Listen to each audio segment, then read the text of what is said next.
Enfin, nous pouvons dire qu'il y a la fumée blanche au niveau de l'hôtel de ville. Enfin, le gouverneur de la ville provinciale de Kinshasa, Daniel Bumba, vient de sortir, de réaménager le nouveau gouvernement où il n'y aura plus que 10 ministres provinciaux pour conduire les affaires au niveau de la ville, la province de Kinshasa. Mesdames et messieurs, bonsoir. Bienvenue dans votre émission Écopole de ce jeudi, qui reçoit une personne que vous avez l'habitude de suivre sur ce plateau.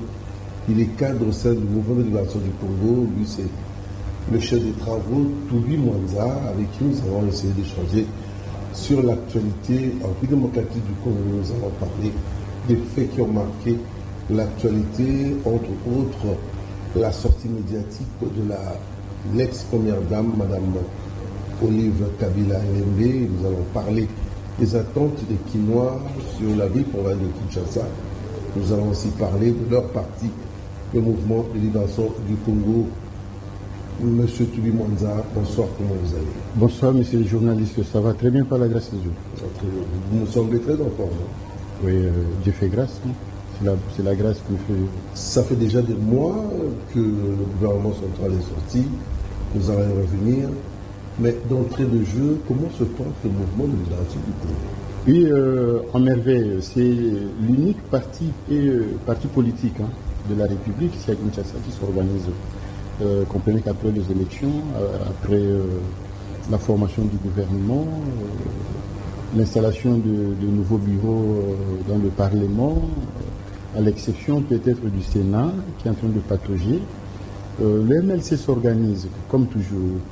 Le MLC se redynamise comme toujours, contrairement à tous les partis qui sont en train de s'endormir, qui à un moment donné, quand ils vont se réveiller, ils commencent à réclamer le ministère, le pouvoir et consorts. Vous êtes dans le gouvernement, vous êtes dans l'Union sacrée. Oui, nous portons la charge. Nous sommes là par le main du maître d'école Bemba Gombo Jean-Pierre, le prophète politique, l'homme qui porte le manteau, l'onction de la politique congolaise. Les MLC portent la charge, d'autant plus que le visionnaire a réussi cette vision d'aider le Congo, d'aller de l'avant, soutenir les institutions. Dieu l'a convaincu de faire partie, d'être membre du gouvernement, et il est là pour apporter sa main de touche, la main du maître. Et au niveau des fédérations, comment les choses évoluent? Franchement, messieurs les journalistes, comme je viens de le dire, toutes les fédérations sont en train de se mobiliser. D'ailleurs, le président interfédéral, l'honorable Valentin Guéry, est en pleine tournée, est en train de faire au niveau de la ville province de Kinshasa, certainement sous le mot d'ordre, l'orientation du visionnaire, le prophète politique, le maître d'école Bemba Gombo Jean-Pierre. Certainement, c'est un mouvement qui va s'étendre dans toute la République, donc dans toutes les provinces, et toutes les fédérations vont recevoir la hiérarchie du parti pour se redynamiser davantage. Donc voilà, au stade actuel, comment le MLC bouge. Même si actuellement le président national est au niveau des institutions, il faut dire qu'il est VPN, ministre des Transports. C'est vrai que maintenant c'est plus la République qui devient la cible, il travaille plus pour la République. Comment il se porte? Et justement, s'il avait reçu la vision de créer le MLC, c'est juste pour servir la République. En tant que parti politique, le président national Bemba Gombo Jean-Pierre, le prophète politique, le maître d'école, il a le membre. Dieu lui a donné une provision. Vous savez, si vous interrogez les Saintes Écritures, les pasteurs vont vous dire, quand Dieu donne une vision, il donne aussi la provision. Et Bemba Gombo Jean-Pierre, de la part du Dieu Tout-Puissant, il a reçu la vision et Dieu lui a donné, n'est-ce pas, une provision. Je peux vous citer en passant le secrétaire général Fidel Babala Awandu, celui qui conduit les MLC maintenant sous les sages conseils du maître d'école Bemba Gombo Jean-Pierre. Donc le MLC se mobilise, se porte bien, et le militant et cadre sont très dynamiques et aux aguets pour accompagner l'autorité hiérarchique du parti. Et voilà comment nous nous positionnons et nous sommes là. Je vais annoncer au tout début de cette émission vous avez été cité nommément, quand je parle de vous, le mouvement de libération du Congo par l'ex-première dame dans une vidéo qui a fait le buzz hier sur les réseaux sociaux où on accuse ce Jean-Pierre Bemba d'avoir détruit pratiquement la clôture qui permettait de sécuriser la résidence de l'ex-président Joseph Kabila. Et il y a eu beaucoup de spéculations autour du raisonnement de cette dame. Connaissez exactement? Monsieur le journaliste, merci pour cette question, hein, parce que je sais que tout le monde attend la réaction du MLC. Le MLC a déjà réagi et nous sommes MLC. Rassurez-vous que le MLC a condamné le mouvement qui a attiré l'attention de la police nationale. Et le MLC salue la maîtrise professionnelle de la police qui a empêché à ce qu'il y ait mort d'homme. Voilà. Mais, monsieur le journaliste, Maman Olive Lembe, en tant que maman, vous savez, dans notre culture africaine, une maman, des fois, se comporte comme une sapeur-pompier. Quand tu dis que vous avez passé le mur, parce que vous avez des intérêts de l'autre côté, derrière la parcelle, des intérêts privés, vous avez privilégié, Non, j'étais en train de dire, Maman Olive a raté sa sortie médiatique. Et pourtant, elle est maman. Regardez, monsieur le journaliste, je voulais placer un mot là-dessus. Elle devait en principe jouer le rôle d'une sage-femme. Elle devait mobiliser... Elle devrait mobiliser en fait toutes les mamans, hein, toutes les premières dames.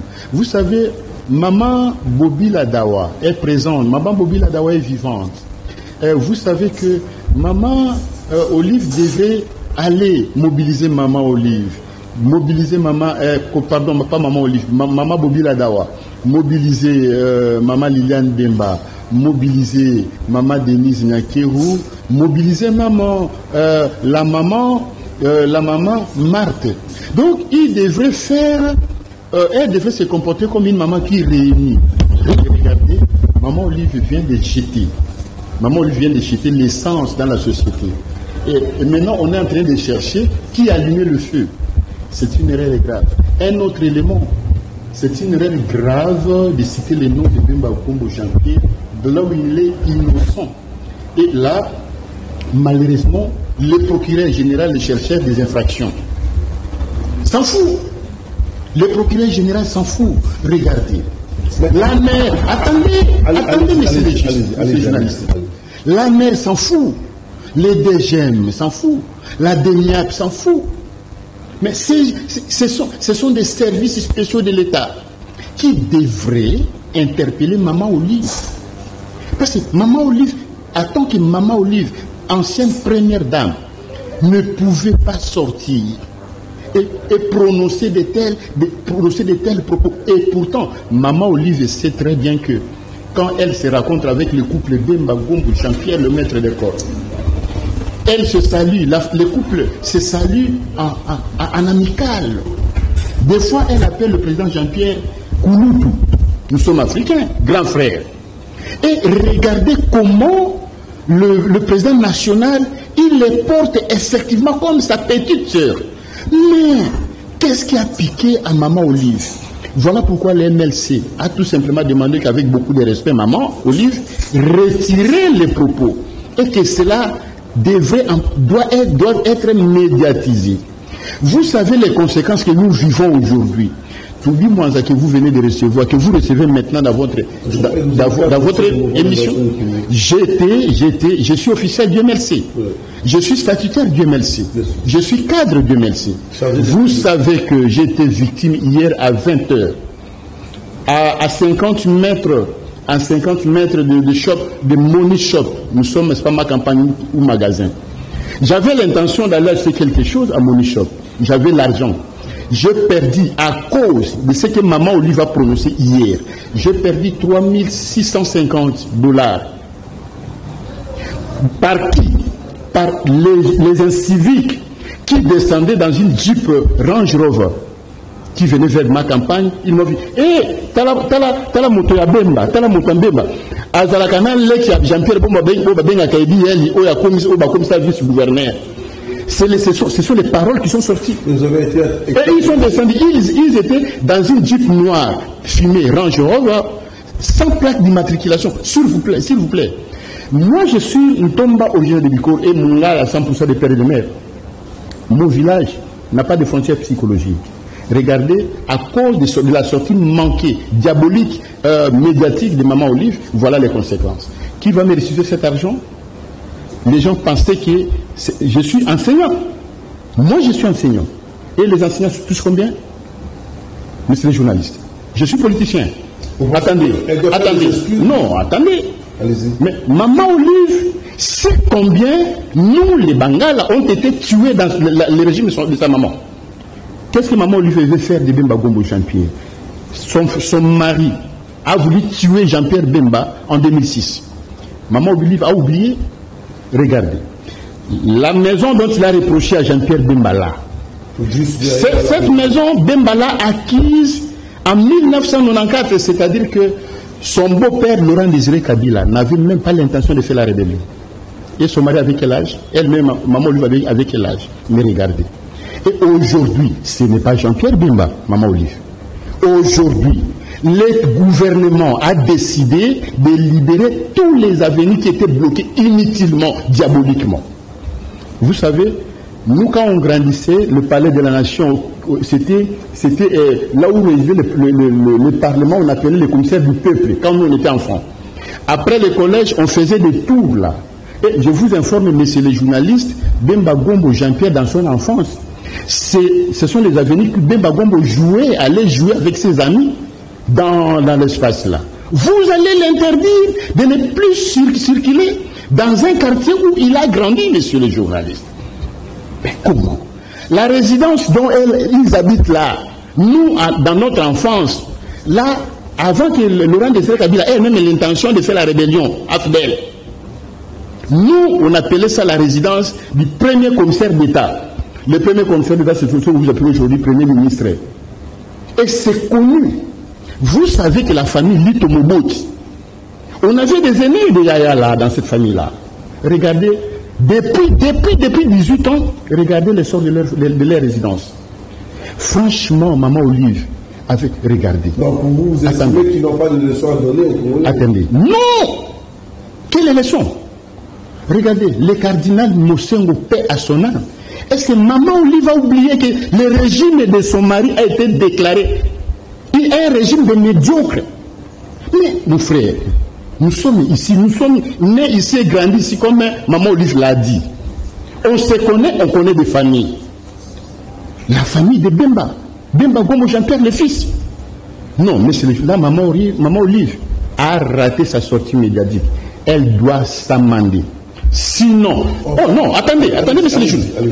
Monsieur le juge, vous m'avez reçu l'autre fois, dans vos archives, vous avez une émission.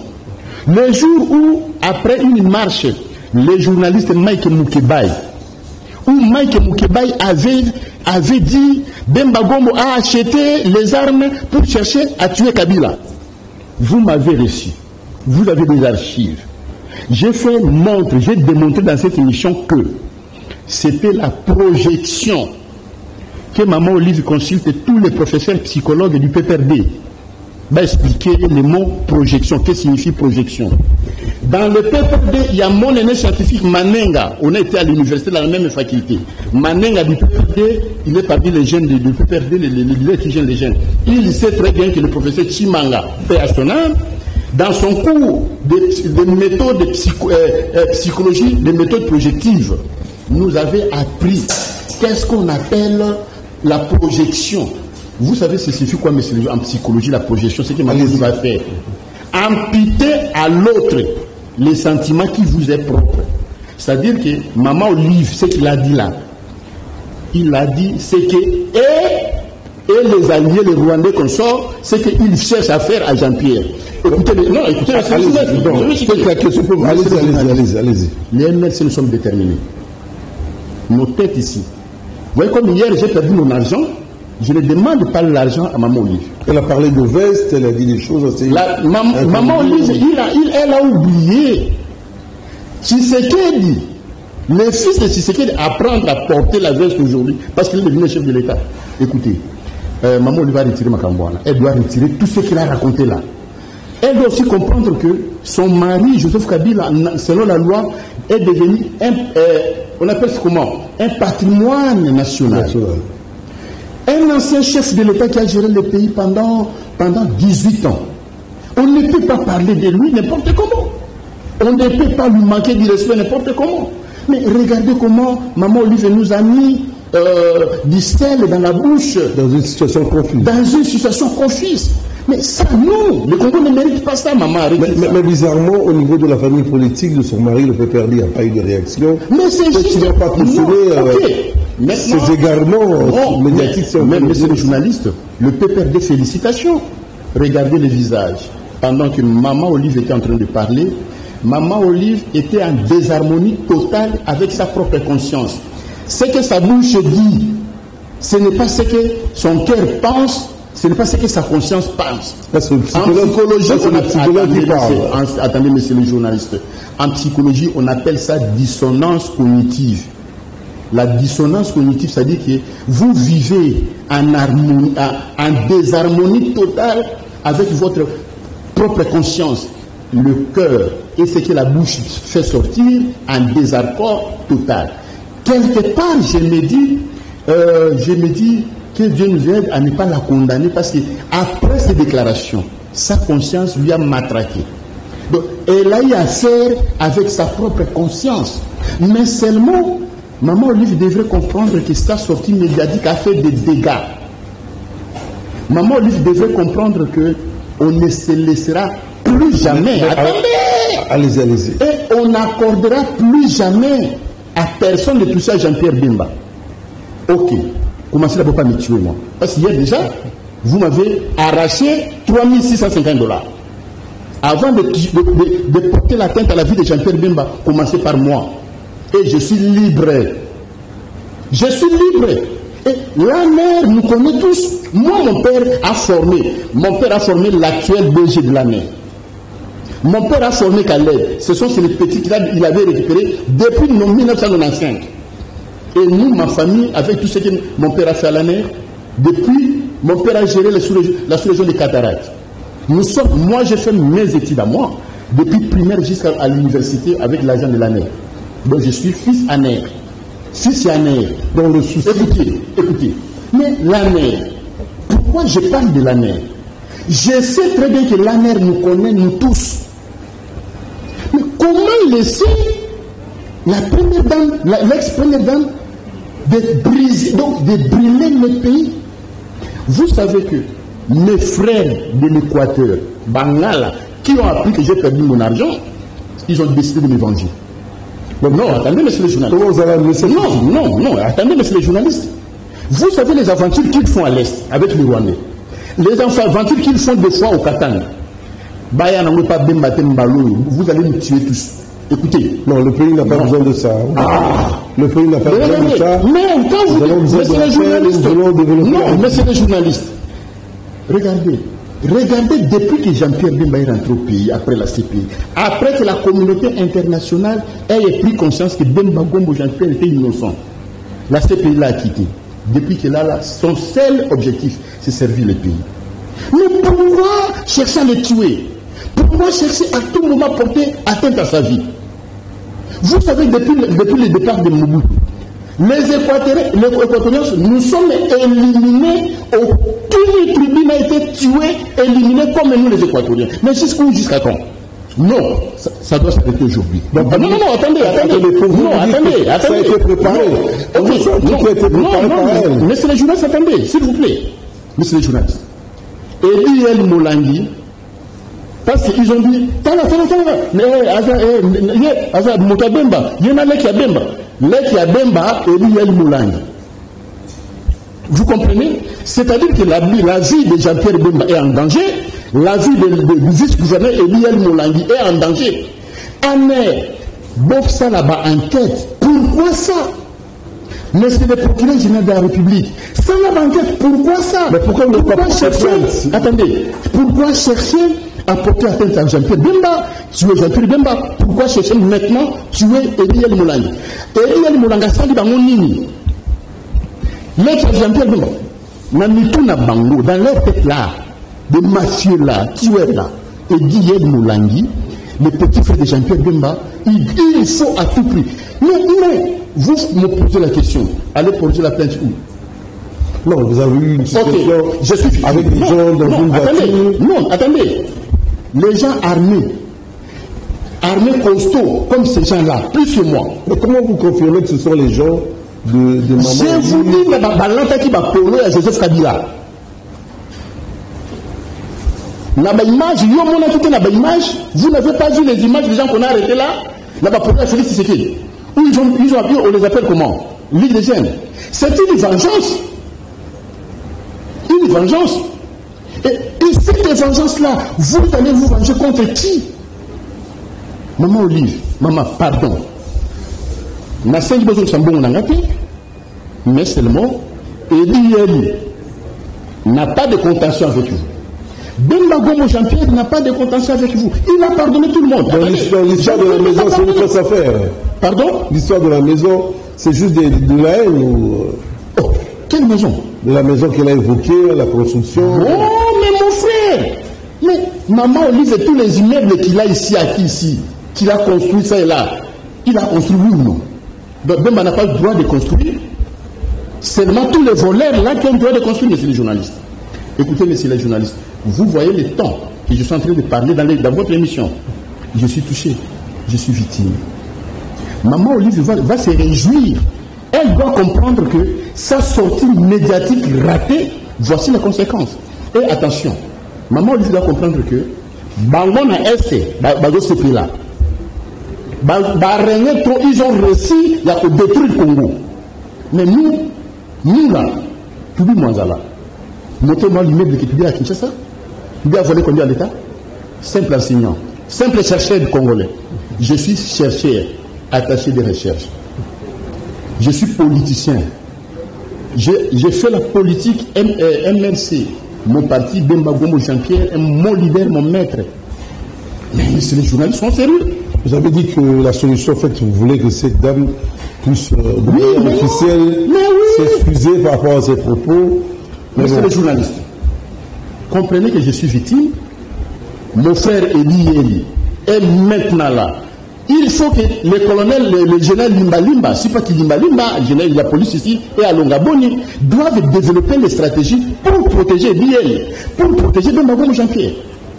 Sinon, c'est la catastrophe. Vous voulez nous exterminer, nous tous. Parce que vous, votre maître Paul Kagame et tous les Rwandais vous ont donné la loi. Et tous vos généraux doivent se permettre. Écoutez, je note que, je suis clair, je note que c'est que ces gens-là qui ont voulu me tuer hier, les mots qu'ils ont fait sortir de leur bouche, et les polos qu'ils ont portés là, les t-shirts là, avec le fusil de président Kabila, pour moi, c'est une vengeance. Regardez, le couple Kabila doit comprendre que Bemba Gombo Jean-Pierre, c'est un chrétien. Bemba Gombo a tout pardonné. Ils n'ont pas à chercher à porter atteinte à sa vie. Vous voulez chercher à porter atteinte à sa vie? Regardez. J'ai vu. Rapidement, nous allons passer monsieur les journalistes, bon, ça ne s'interdit pas. Mais, monsieur les journalistes, à aucun jour, vous m'avez reçu dans plusieurs émissions. Vous n'avez jamais reçu un cadre de l'MRC qui s'acharne contre l'ex-président Joseph Kabila. D'autant plus que Bemba Gombo Jean-Pierre nous a appris à respecter la Constitution. Le chef de l'État, c'est une institution. La personne du président de la République, c'est une institution. Voilà pourquoi Joseph Kabila Kabange mérite le respect. Mais où est commis à Maman Olive? À retirer. Maman, pardon, avec tout le respect, je voulais vous demander de retirer. Bemba Gombo, c'est votre grand frère. C'est votre grand frère, ce n'est pas votre ennemi. Quand bien même que nous sommes en politique, mais en politique, nous allons évoluer sur le sujet, nous allons évoluer. Je crois que le message est suffisamment passé peut-être à la fin. Je vais vous donner le mot de la fin. Vous êtes dans votre émission Écopole, diffusée chaque jeudi aux environs de 22h. La rediffusion, c'est le vendredi à 8h30. La chaîne, toujours sur la même chaîne, Canal King Télévision, la télé-vérité. L'émission continue sur votre chaîne YouTube de Kanakin Télévision où nous parlons de l'actualité politique ici en République démocratique du Congo. Vous avez compris les émotions avec M. Toubi Mwanza, les propos de l'ex-première dame, Mme Olive Lembe, vis-à-vis de quelques personnalités de la République. Elle a eu à citer hier dans une sortie médiatique le nom du président du mouvement de libération du Congo, Jean-Pierre Bemba. Il y a l'invité sur le plateau qui est membre de ce parti politique, qui expliquait aussi qu'il était victime d'une agression hier soir par des gens qui ont porté des t-shirts à l'effigie du président Kabila. Nous sommes en train d'évoluer avec l'actualité. Aujourd'hui, j'ai évoqué au niveau du gouvernement provincial, il y a, enfin, un gouvernement maintenant. Donc les choses doivent aller de l'avant. Parce qu'il faut dire les choses claires. Kinshasa donne l'impression d'être une ville qui n'est pas gouvernée. Tout est sale, tout est compliqué, les routes, c'est encore compliqué. Est-ce que vous êtes sûr qu'avec ce gouvernement provincial, dont vous avez un ministre de la Santé provinciale, quelqu'un que j'ai déjà reçu plusieurs fois ici, vous pensez que les choses vont aller très bien? Merci pour votre question, monsieur le journaliste. Le MLC, c'est une école de production de compétences. Je suis psychologue, travailliste. Je connais la valeur des compétences, je connais la valeur des personnalités que Bemba Gombo Jean-Pierre a confié la mission d'aider les pays pour aller de l'avant. Eli Moulangi, le vice-gouverneur, n'est pas n'importe qui. Mon frère Patricien Gongo n'est pas n'importe qui. C'est un médecin, c'est quelqu'un qui s'y connaît. Laissez-moi vous dire sincèrement, je voulais paraphraser les Nekongo qui saluent mes bandes. Ce n'est plus l'heure de telles évaluations. Nous avons entendu ça longtemps, plusieurs fois déjà. Oui, ça fait des années que les Kinois attendent. Oui. Mais ils veulent voir quand même des changements dans leur vie. Ce matin, il faut dire que Kinshasa, c'est plus de 15 millions d'habitants. J'ai réussi chez moi. Il y a eu une grève il n'y a pas très longtemps des chauffeurs de taxi. C'est parmi les problèmes de la ville. Mais respect, monsieur les journalistes. Allez-y. J'ai recevé chez moi à 10h, chez moi à la maison aujourd'hui, un ami qui est venu me rendre visite. Quand il avait appris que j'étais victime, il est venu me rendre visite à la maison. C'est quelqu'un qui a vu les gouverneurs de la ville naître et croître à la commune de Kinshasa. Grandir, pardon, je voulais parler de grandir. À la commune de Kinshasa, je suis sur l'avenue Kindu. Vous voyez, Bokassa, le croisement Bokassa, avenue Kabamba. Le gouverneur de la ville a grandi dans cet espace-là. Aujourd'hui. Tout ce que je peux lui demander, c'est de se souvenir de ce qu'il est Kinois. Tout ce qu'ils ont eu à critiquer, par exemple, à la sortie du gouverneur Jean-Tini Ngobila, tout ce qu'ils ont eu à critiquer, les états de route, l'insécurité dans la ville, moi je pense que ça devrait être leur cheval de bataille. Est-ce qu'ils ont les moyens, ont-ils les moyens de mener à bien cette politique? Non, sincèrement, monsieur le journaliste, l'État ne peut pas manquer les moyens. Je vous dis sincèrement, l'État congolais ne peut pas manquer les moyens et la ville de Kinshasa ne manquera jamais de moyens. Il y a des moyens. Ce que je peux leur demander, c'est qu'il suffit d'une petite dose de volonté politique dans leur chef de la ville de Kinshasa pour que les choses bougent. Donc, sincèrement, parce que là, je voyais le vice-gouverneur Eli Moulangi, mais le gouverneur en train de bouger, de mener quelques activités dans la ville. Ils doivent prendre conscience, les deux, le gouverneur et le vice-gouverneur doivent prendre conscience de ce que les rationner, le public chinois les regarde. Bientôt, c'est aussi la rentrée scolaire. Vous savez qu'il y a quelques écoles où généralement aussi la ville apporte son soutien.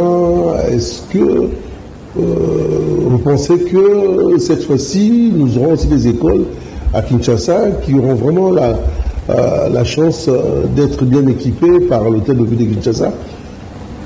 Monsieur le journaliste, merci. Là, je parle à l'enseignant que vous êtes. Merci, ça c'est très sensible. Vous voyez, quand on lançait la gratuité de l'enseignement, parmi les points que moi j'avais, le point saillant en fait, ce que moi j'avais à développer, entre autres, je disais, la construction de nouvelles écoles. En fait, de nouveaux bâtiments, ne fût-ce que dans des écoles où l'État a encore de l'espace. Parce que les régimes du président Joseph Kabila avaient tout vendu, même les espaces des écoles. Regardez, je leur recommande, monsieur le gouverneur de la ville, les quartiers où vous avez grandi, sur Kabinda, c'est devenu aujourd'hui marché. L'Ongola, monsieur le gouverneur, l'Ongola est marché dans l'école, on a zone de école. Construisez une école. Il y a beaucoup de gens qui ont étudié dans cette école. Mais oui, cette école avait fait même des ministres, mon frère, des députés à l'époque. On les appelait les commissaires d'État. Ouais. Donc, vous voyez des espaces comme ça.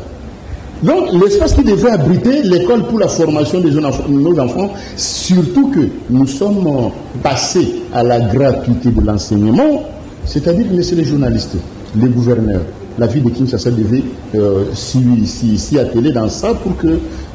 et c'est un peu de voir partout. Je vous donne un exemple. Vous connaissez l'avenue Ngiringiri, la commune de Ngiringiri. Vous êtes à l'avenue Ngiringiri, messieurs les journalistes. Vous prenez la direction Elengesa, du coin des avenues Elengesa, jusqu'à Sayo. C'est une zone des écoles. Et des espaces vides. Beaucoup d'écoles, mais avec des espaces vides. Construisez même 2-3 niveaux pour que nos enfants bénéficient de notre passage sur terre.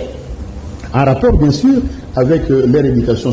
Souvenez-vous, messieurs les journalistes, notre hymne national nous conseille, nous peuplerons la terre, nous assurerons. Vous avez foi en l'arrivée, cette fois-ci, de cette équipe à la tête de la ville province de Kinshasa? Je vous dis foi et joie au même moment. Foi et joie, d'autant plus que ce n'est pas pour rien, messieurs les journalistes, que j'avais beaucoup regretté quand j'étais agressé. J'ai fait être tué hier. J'ai beaucoup regretté quand les bandits ont cité le nom d'Eli, l'incriminant. Eli, le qui a chanté le mal.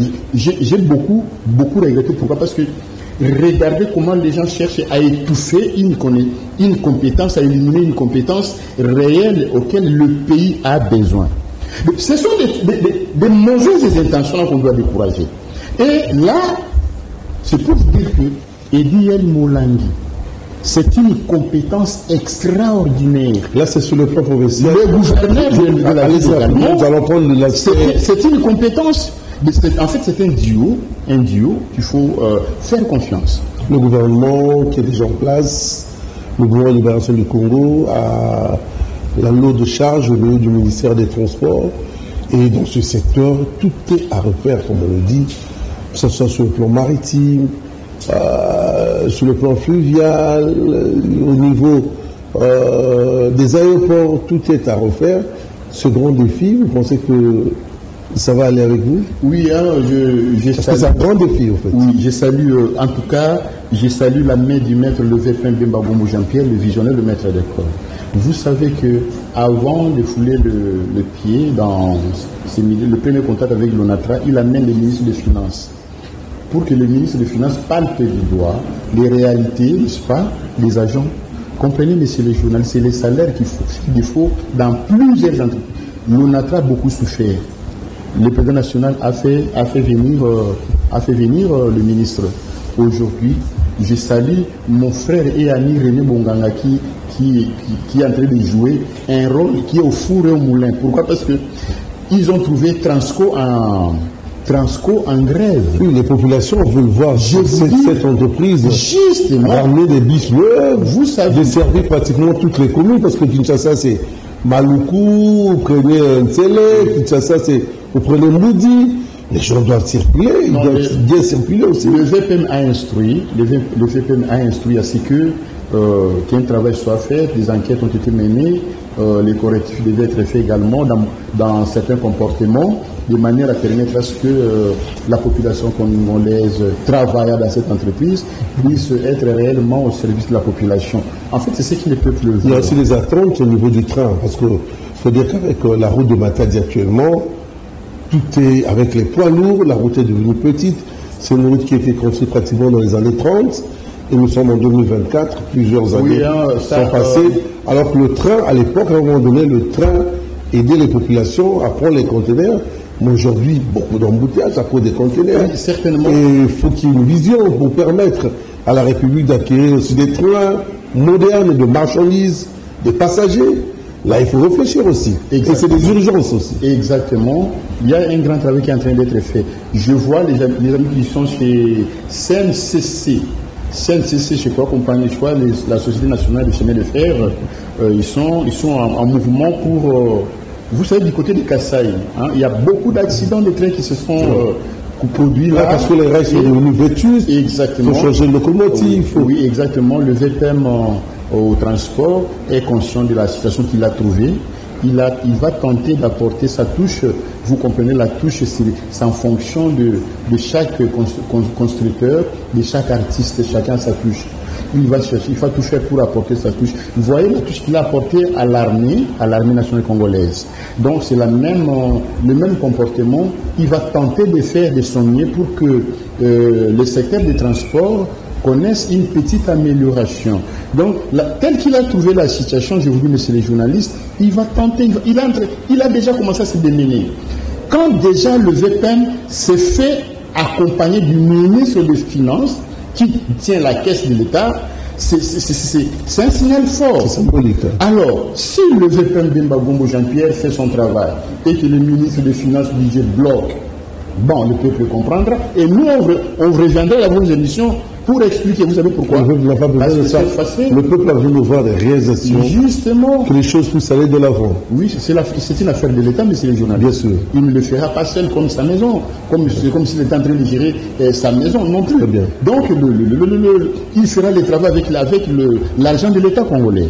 Donc, l'État doit mettre à la disposition du VPM de transport tous les moyens financiers possibles afin de pouvoir répondre aux attentes de la population. Parce qu'à inventer, l'autre côté, ne l'oubliez pas, il ne va pas inventer, hein, il va travailler avec les services de l'État, les banques syndicales. Les syndicats, la représentation, que ce soit au Natra et autres entreprises, ce sont les Congolais. Il y a la RVA aussi. Ce sont les Congolais qui ont géré, qui se sont engagés de travailler pour le développement de leur pays. Donc, ils ont droit à la vie. Donc, le VPM est conscient de tout ça.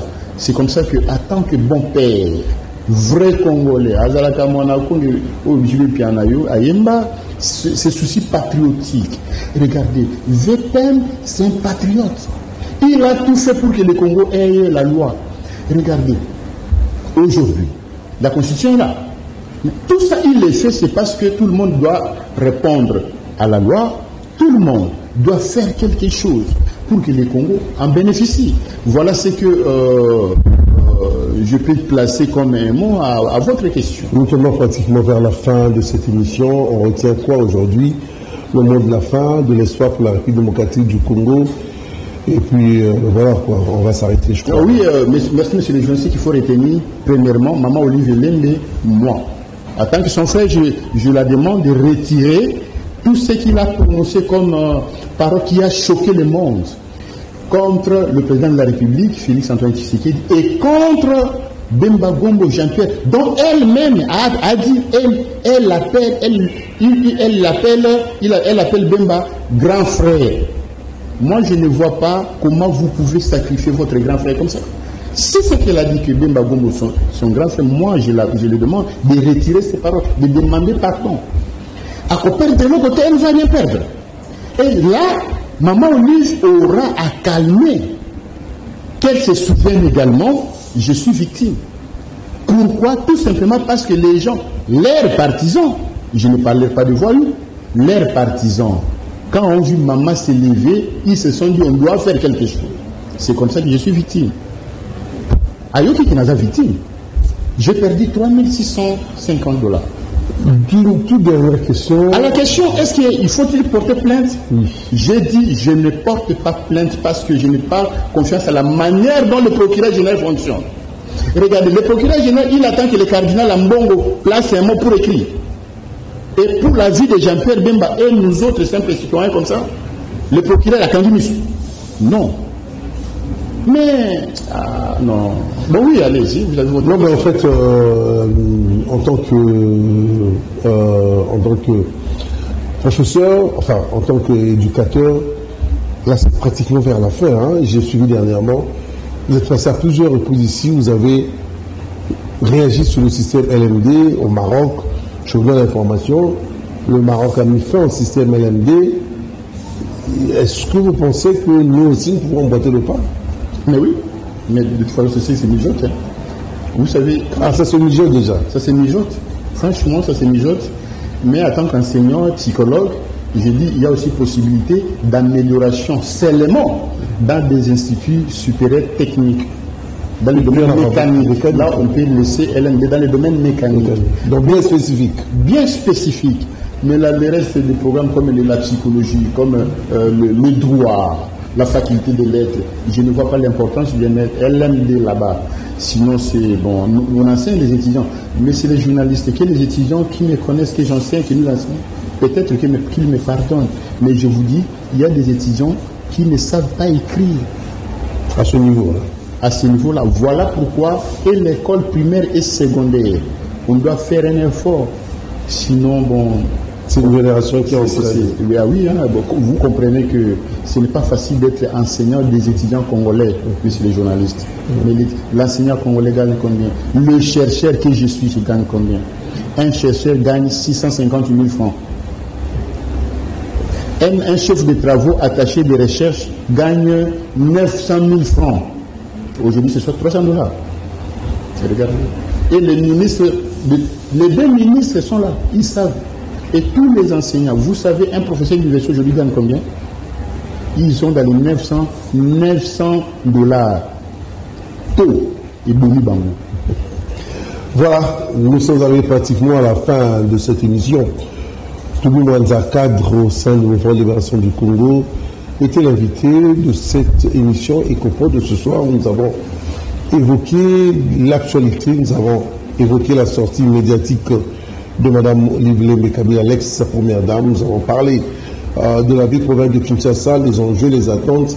Nous avons aussi parlé un tout petit peu vers la fin du système éducatif, le système LMD au niveau des universités. Vous avez suivi. Il y a eu beaucoup d'émotions dans cette émission.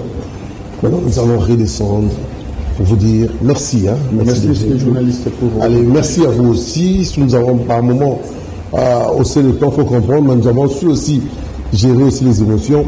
La rediffusion, c'est le vendredi à 8h30. Et puis, l'émission, vous allez suivre aussi sur la chaîne YouTube Talakin Télévision. Je vous dis merci. Allez, prenez bien soin de vous.